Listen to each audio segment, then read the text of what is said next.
astronauts are really, really good at making pictures in space that look like you've never left the planet. In fact, it's almost hard-pressed to tell whether you're in space or not in this picture. You know, we've got some fancy backdrops, I guess. What a strange person this is. You know, basically, again, if you follow my channel and see my previous videos on this so-called astronaut Don Pettit, of course, none of these men have been in space. They're nothing more than basically actors playing a role on the world stage, making the masses, the millions upon millions of people throughout the world believe they've been in space when they've never been in space at all. My question is, through your career and your writing and your acting, you've inspired so many people to enter the sciences. How do you balance science with science fiction? They're both the same. The mystery of science fiction is what I'm talking about. Science and science fiction are essentially the same. Thank you very much. How do you prove a black hole? How do you know those gravitational waves proved the collision of two black holes? Somehow, eventually, they are able to observe phenomena. No, they can't observe. It's too far away. It's too theoretical. How do we know what they're saying is true? You know what it really is? It's all science fiction.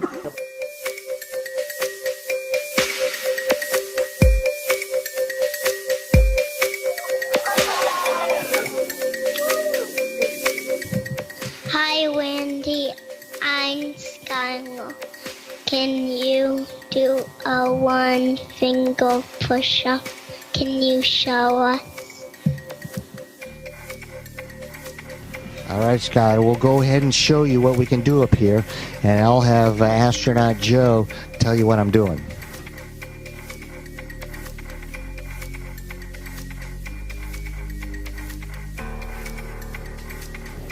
So he's doing the regular two-handed push-ups like you guys would do down there. Oh, he's getting strong. He can do one arm. Can you do one arm? One finger. I see it.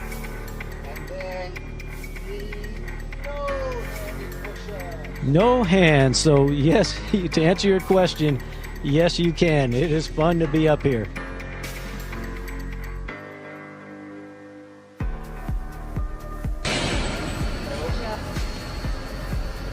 Now's a good time to also do some push-ups if you want. You look pretty good when you're doing Can you go this way? Yep.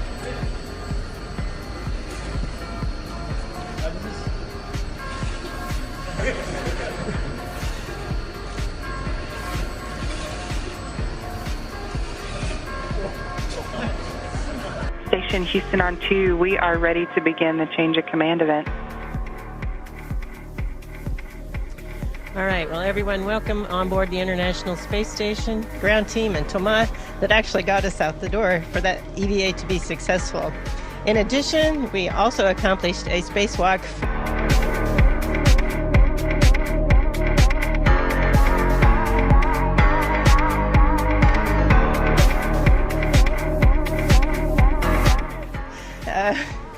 Getting a repair done on an external MDM. That MDM failed and we had it repaired within 3 days. Another amazing event by our teams.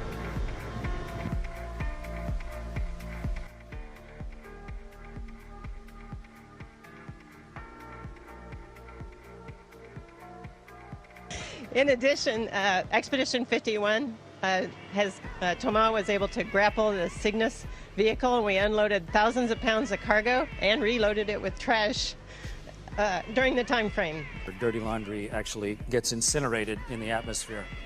And so, wait a minute, you're kidding? You guys on the space station are throwing your underwear out, your dirty underwear out the window, and it's raining down on us? And we have accomplished an incredible amount of scientific research during the time of Expedition 51, including my favorite, the osteomics investigation.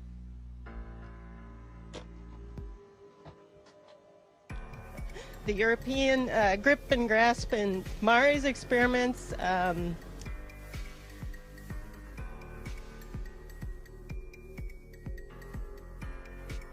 U.S.-Russian fluid shifts investigation. And like every few days, you'd have to get urine in tanks from the Russians, hook it into our system. Wait, they don't need their own? No, they actually throw theirs away. So it's been an incredible time frame for our scientific investigations as well.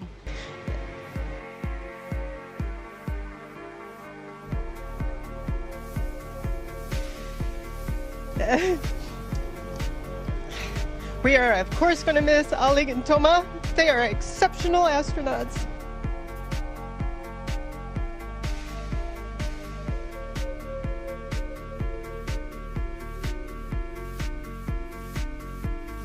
They are exceptional astronauts in every sense of the word.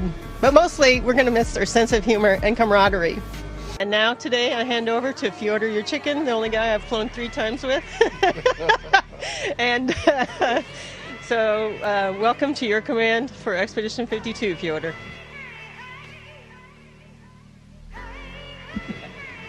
Thank you very much, Peggy.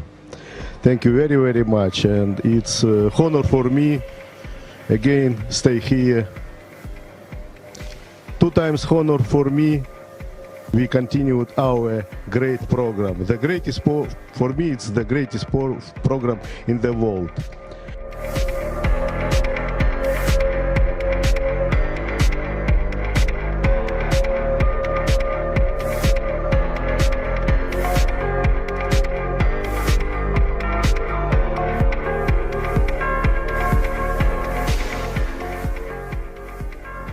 The first reason you ever want to make a film is that the script is very good and the director is very good. I love the screenplay, and I think that Alfonso is one of the most talented directors in the game.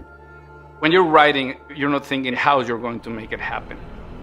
I have to say that I thought it was going to be much simpler. It was not until early on that we realized that we will need to create something new. Cut. Very good. This is a good angle.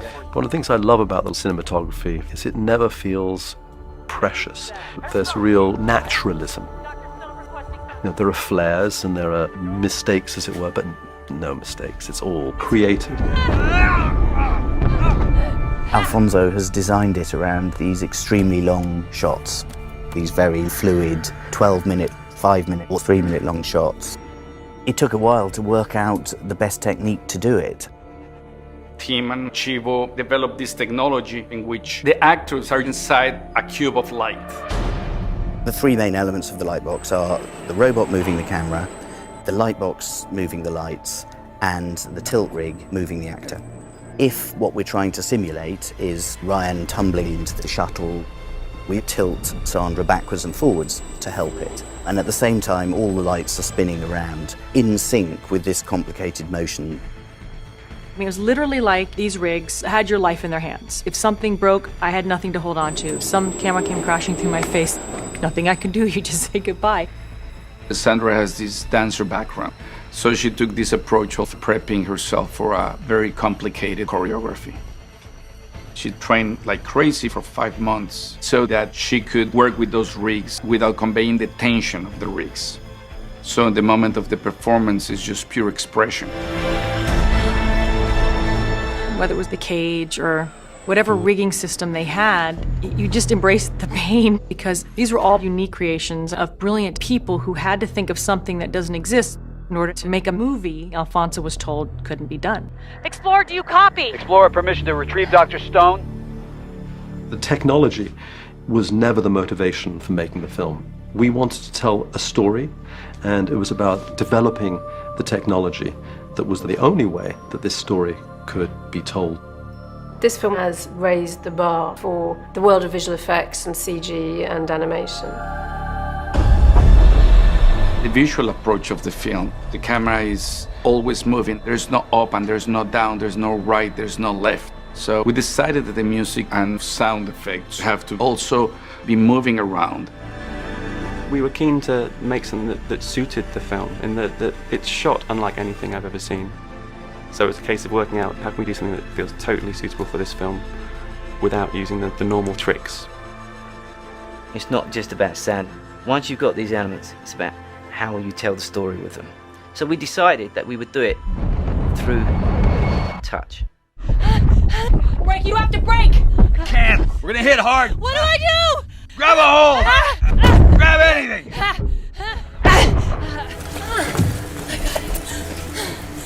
cut. We need another. We need another. Can you do another one? Let's do that. This production was very physically demanding. The challenge was how to make that seem free and spontaneous. And that's a testament of the amazing actors that Sandra and George are.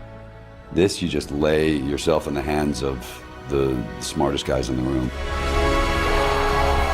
Alfonso has given us beautiful, elegant filmmaking. Simple on the surface.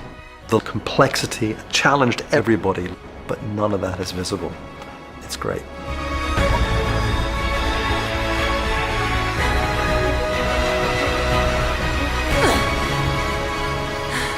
The science of the Earth, the government science that's bought and paid for.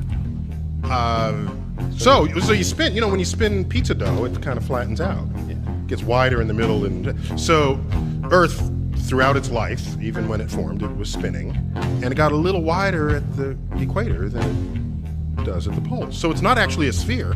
It's not actually a sphere. It's not actually a sphere. All I'm saying is, when I look at all of it, when I look at the photographic evidence, or I look at the fact that we haven't been back since 1972, when I look at the fact that no humans except the Apollo astronauts have ever gone through the Van Allen radiation belt, the fact that no one's even done a flyby around the moon since then, it seems weird to me. When I look at the press conference and I see Buzz Aldrin and Neil Armstrong and Michael Collins nervous and weird and obviously like being deceptive after they came back. You can see on the back of his shirt a couple of upticks on either side where you would expect wires to come in on either side of that harness. They're often portraying that this is live.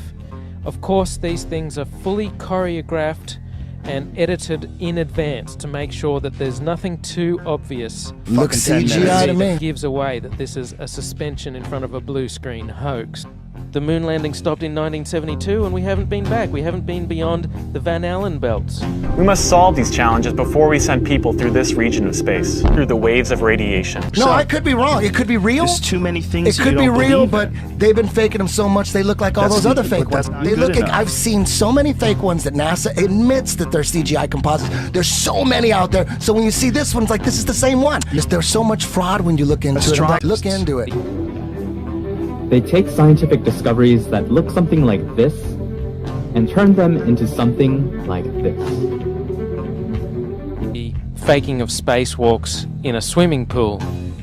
In this vid, you catch a glimpse of someone wearing a scuba tank. In 2013, a gallon of water leaked into one of their spacesuits in a matter of seconds. NASA doesn't really have a proper explanation for how on earth this could have happened. Commander Whitson making history with her record for any American. By the time she lands in September, her tally will be 666 days in space.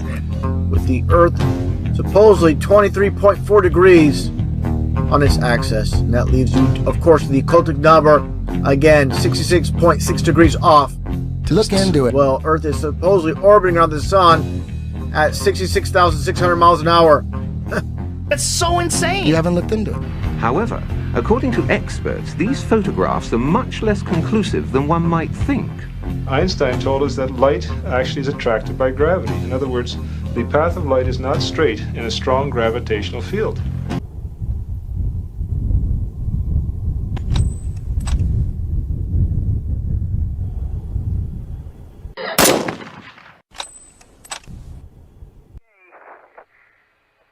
We see that one went all the way in. Not quite. Yeah, that's that zero-G plane that people can take for around $5,000, where you can experience what an astronaut feels when you're falling out of the sky in an airplane and the plane is falling just a little bit faster than you are, and you rise up. And what happens when you do that is your hair often flops about, but it certainly never stands straight up on end, like how the actornauts on the BSS likes to pretend that their hair just magically stands on end. It doesn't happen. Watch this clip of parabolic flight and see for yourself.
Okay, have you seen enough yet? I know I'm drilling this in really hard, but you need to really understand. Hair does not do this or this. It just doesn't do it. It doesn't stand straight up or this. And the reason that they do this is because of the difference between being parabolic and then being non-parabolic. You would notice the change in the hair from hair falling to hair not falling. So to join the gap, they fixate the woman's hair to stand straight up all the time. So there would be never any controversy over how the hair appears. It's always standing straight up. So I guess it's just a one dish at a time sort of thing, huh? The good part is, like a lot of meals on space station, it tasted fine. It's just you had to eat things individually. But the taste is good. You sort of use your mouth as a bowl and just mix stuff up and eat it. It's not the same, but it's all right. Hey, tell you what, so you can see, what we're facing here in weightlessness. We'll take our asparagus and we'll take it and go rehydrate it, and then you can see what it's like to eat asparagus. Yeah, Chris Hadfield, why don't you do that? Why don't you fly on up there and show us what it's like to eat in space? Because we're all so anxious to watch you. Watch more trickery. So keep your eye on the spinning ball. Guys, what is one of the first things you ever learned? I always said, the hand is quicker than the eye. Well, in this case, it's true. Because all they ever want to do on the space station is have you watch whatever they are spinning in their hands.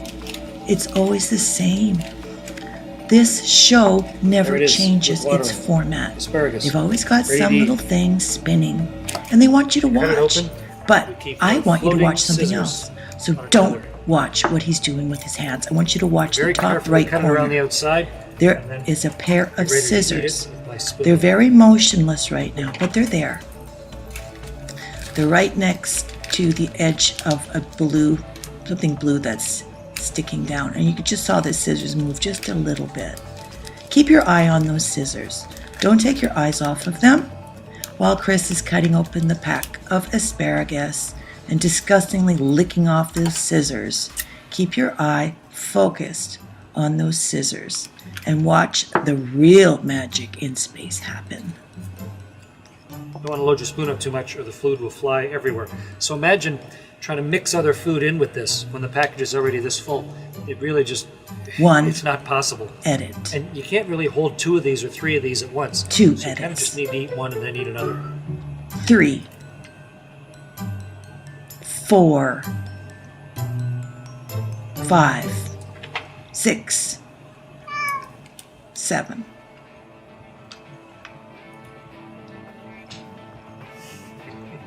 Eight. Pac-Man. Uh-oh. Asparagus explosion. Mm. 9. Keep watching those scissors. 10. 11. One last piece of asparagus, 12. we'll eat it upside down. Just because we can. There you go, guys. That is fascinating. Okay, next. Here's a bunch of flashy video. See that flash? Flash. That's an edit. Flash. Each time you see a flash, it's an edit. And watch the ridiculousness of her putting water on her hair. Yet no water seems to be going to her hair. It looks to me that the water that she barely squirted out all just drifted away from her. Watch her try to capture it back and wet her hair, but it doesn't happen. And then we're going to see edit. Oh, magic. Look, wet hair. Wow, how did that happen? Amazing. Flash. She's now turned the screen sideways. Shampooing. Got to put that shampoo on that filthy, dirty head. Flash. Now she's facing forward. How is this? Flash. Different angle again. Each edit represents the end of a parabolic flight and the beginning of a new one.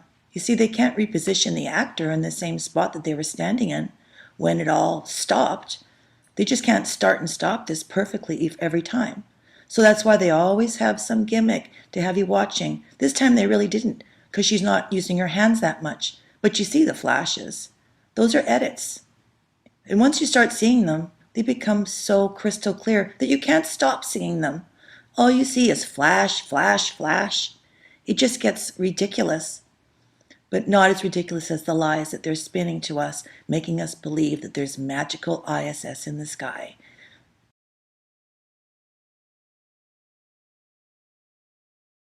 The next question from Marcia Dunn at Associated Press. Marcia Dunn, AP. What was going through your mind? How amazed were you to see your roadster up there with Starman just cruising along with the Blue Planet? And how long will we be getting live views, do you think, from the car? Well, I think it looks so ridiculous and impossible. And you can tell it's real because it looks so fake. Hey guys, Paul on the plane here. It's been a while since I've produced an episode of Faking Space, but I'm back today simply to add the SpaceX Tesla Roadster launch last month to our forensic analysis series here in Season 2. Because it was another classic example of how a government space agency continues the endeavor of the reinforcement of the heliocentric lie to the government school indoctrinated masses with images and video that was anything but authentic. If you think for 1 second that SpaceX and NASA aren't connected, you better check the facts. Under our ELV certification agreement, we're undertaking vigorous engineering reviews with the Air Force. To date, we've delivered more than 30,000 data items to the Air Force and provided total access to our internal systems to more than 300 government officials for certification. And we hope to complete that certification this year.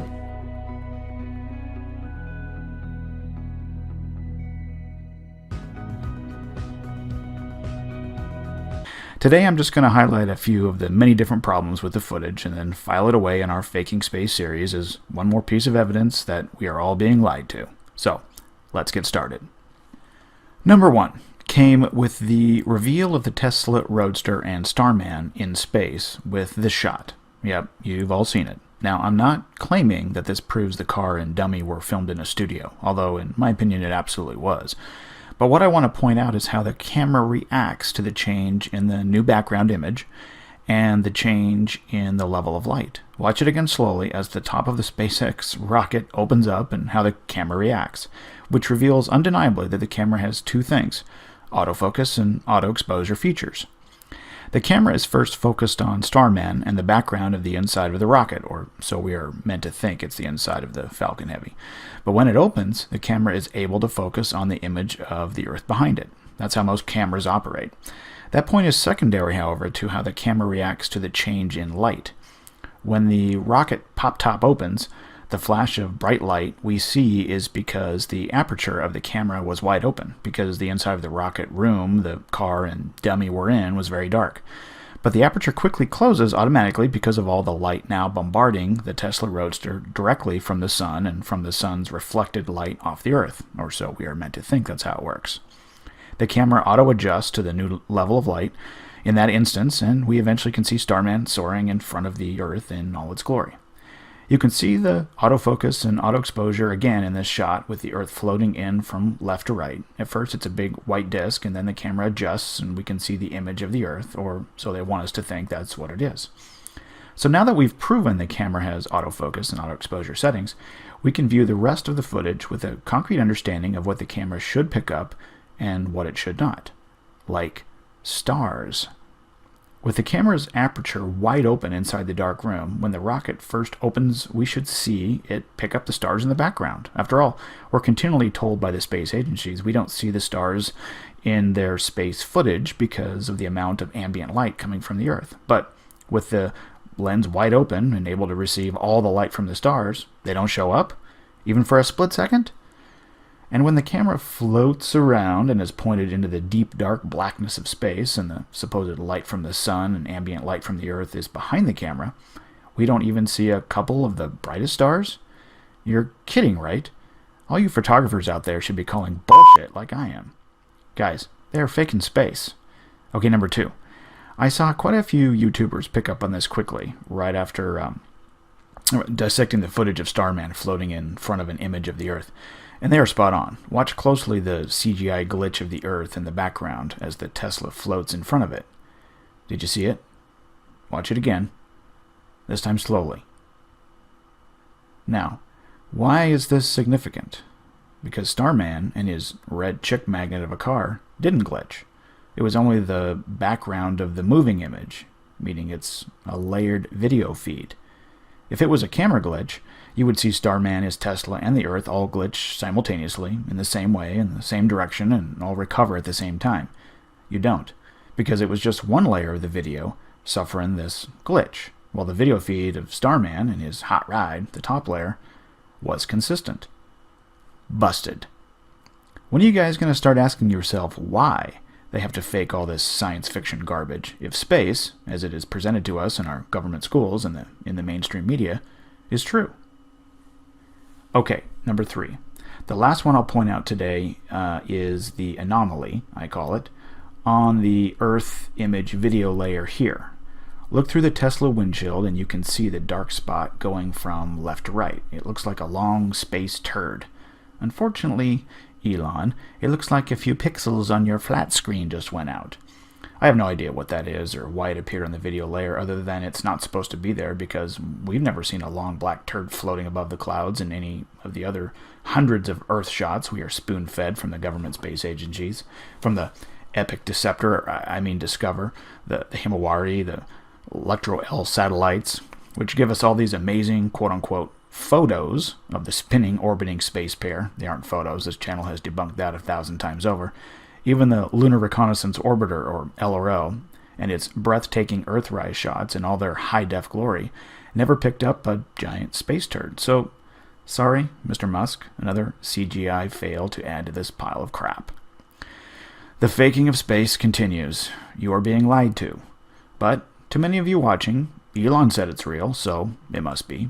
And a lot of people think it's real, so it must be. CNN said it's real. Don't think for yourself. I mean, no one has ever fooled you before, and they certainly aren't now, right? Before I close, props also go out to Bob at Globebusters for his research on the Tesla Roadster's tires and how they would react to not only the vacuum of space, but also to the freezing temperatures in space, if you have enough faith in what they tell you space is like, that is. If you haven't seen that Globebusters episode, check it out. The link is in the description. SpaceX, Starman, a Tesla in space.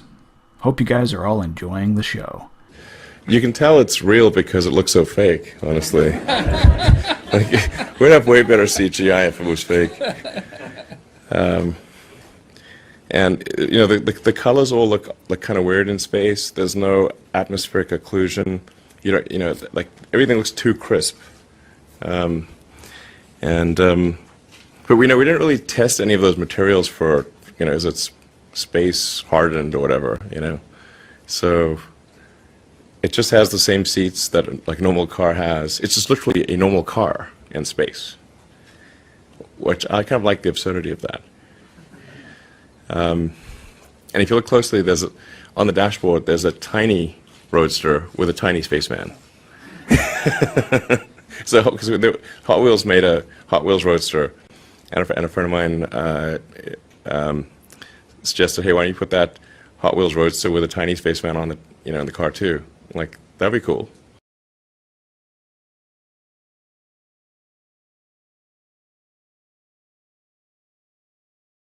We're going to talk about NASA's Nikon digital cameras aboard the ISS, the ones they've been supposedly using on spacewalks since the early 2000s. Now, I did have a difficult time finding information on these thermal blankets, these covers that they're wrapping the cameras with when they do spacewalks, and didn't even find any real usable video footage of the cameras being used on those spacewalks. And even still, photographs were hard to find. Searched the internet for them, and the most I could find were medium to low resolution images, and that probably shouldn't surprise anybody. So here's a list of digital cameras that NASA's been using on the ISS. The list from Wikipedia. They're digital cameras. And this is Nikon's press release from August 25th, 2017, stating that NASA has ordered 53 Nikon D5 cameras from them. And if you'll notice in that remark that it says, NASA have not requested any special hardware modifications to any of the 53 cameras in its order. So these are stock cameras, guys. These are actually stock cameras, off-the-shelf cameras that you and I can go buy today. Here's another older document stating the same thing from around 2008, showing the DS3 being used at the time. Again, same thing. It says NASA uses off-the-shelf DSLR gear, and you can see the red underline line right there. Same stuff going on. So a few things to consider, as you'll see in this photo of the astronaut holding the camera. Notice the lens is bare and exposed to space. It's a Nikon 28mm AFD. It's made of plastic, glass, metal internals, and some rubber grip rings around the barrel. Here's a closer shot of the rubber ring for manual focusing. And you can see that the lens has kind of a plasticky look and doesn't look like something that would be hardened for space, that's for sure. In these particular photos here, we can see the thermal blanket on display showing a little more detail on how the cover looks and wraps around the camera.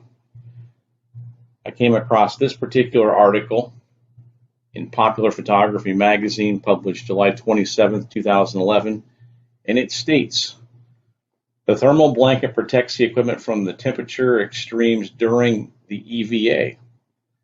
If you look down lower, it says, typically tend to keep touch temperatures between 120 degrees Celsius and negative 129 degrees Celsius. Now, there was actually a link within this. I could not click the link and get it to go anywhere. It just went to a dead page on NASA's site. So the link for the PDF on explanation of the thermal blanket is now gone. It's been removed. So not really sure what's going on there, but I could find nothing on that now. Now let's hear what NASA has to say about the operating environment in space. We expect to have spacewalks during my ISS mission. One of the neatest things about the spacewalks is when you're in the sun, it's about plus 100, 250 degrees. So it's really hot. And so we have thermal covers, we protect all our equipment, metal gets really hot to touch. But as soon as that equipment goes into the shade, either the sun sets or you block it, or it's just shaded by space station, it goes to minus 250 degrees. So the coldness of space. So literally, you could have your hand at 250, plus 250 here, put it in shade, it's at minus 250. So that's what makes our spacesuits so amazing. They can protect us and keep us comfortable in those radical temperature changes. Okay, so we just heard that the operating environment in space is extremely harsh, roughly a 500-degree difference between the sun and the shade. Now let's take a look at the astronaut spacesuits. They consist of multiple layers of protection and even include a heating and cooling system to keep them comfortable and safe while on spacewalks. Now let's see what Nikon recommends for the camera's operating environment. 0 to 40 degrees Celsius or 32 to 104 degrees Fahrenheit. Yes, these cameras can operate well beyond these temps, but it's not recommended, and adverse results can occur, including battery and electronic failures and slowdowns. So NASA says the thermal blanket is made of Mylar, Kevlar, and aluminum. It's said to provide protection from negative 100 to 150 degrees Celsius. It says nothing about radiation protection, which is kind of odd. And it apparently costs $20,000, so very, very expensive. In my research, I could only find variants of the claimed material that NASA says they use to make the covers, and all of them have kind of a shine or a sheen to them. So take a look at this sample of Kevlar and aluminum material that I found. The aluminum backing is very shiny and something that cannot be seen on the existing blanket / wrap that you see of the camera. If you can find this magic material, please send me a link. I'd like to see it. The other thing that stood out to me was a rather standard looking Velcro, also known as hook and loop. I did some checking, and the high heat rated Velcros are only good to about 200 degrees, maybe just a little bit warmer than that. You'll also notice the fabric doesn't appear to have any other layers like aluminum, Mylar, or anything else, within them. So it just kind of looks like a canvas type material with sewn on Velcro strips. You be the judge there. So here's an example of standard Velcro, and it pretty much looks identical to the stuff that's used on the thermal cover. And again, it's my opinion, but it looks pretty much the same. So moving on from the extreme temperatures of space and what effects those alone will have with off-the-shelf cameras and lenses, what about the effects of cosmic radiation on standard off-the-shelf camera bodies and lenses? I found this article from Tested Magazine dated May 21st, 2013, and it actually states the following. The prosumer-grade cameras used on the International Space Station aren't heavily modified for use in space. Now, they've been certified with rigorous testing, but that's the same stuff we get down here on the Earth. So they're actually not shielded from cosmic radiation that exists on both the outside and inside of the station. So you're going to see some damage done, and that's from their own quote on the interview from Tested Magazine. So you're going to start seeing dead pixels. Now let's see what our astronaut buddy Don Pettit has to say about cosmic rays and how it affects electronic equipment aboard the ISS. I found this article from his blog, and it says, free from protection offered by the atmosphere, cosmic rays bombard us within the space station, penetrating the hull almost as if it were not there. They zap everything inside, causing such mischief as locking up our laptop computers and knocking pixels out of whack in our cameras. They have to reboot the computers periodically from what he states here. So what does that also include with rebooting? Well, a camera has computers inside it. So the Nikon cameras they're using up there have computers in them. They're going to be affected just like the other computers aboard, and possibly even worse since they're being used out in space without any additional protection. So just a few things to consider there. In the following video, Rad Solutions demonstrates the effects of radiation on a commercial video camera, simulating high altitude and space scenarios. A link to the full YouTube video will be in the description below.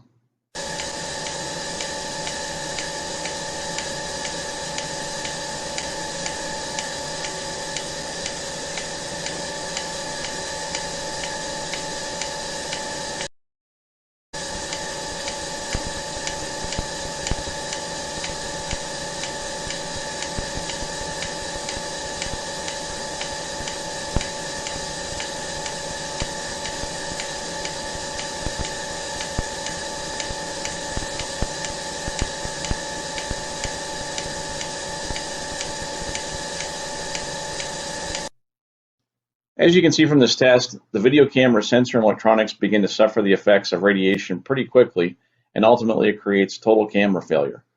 So yes, you can argue the thermal blanket provides little protection from the extreme temperatures of space, but I still don't think the cameras would work for much more than, say, 10 to 15 minutes before the electronics fail or the battery is too cold to function properly. The thermal blanket simply is not like the environmentally controlled spacesuit with heating, cooling, and radiation protection. It's just some high heat resistant fabric wrapped around the camera and does nothing more. So draw your own conclusions, but I think logical thinking and analysis of the thermal blanket, that cover, provides plenty of evidence that this magic cover is BS, nothing more. Okay, last but not least, I decided to include a few photos of the early spacewalks. They proved to be interesting as well.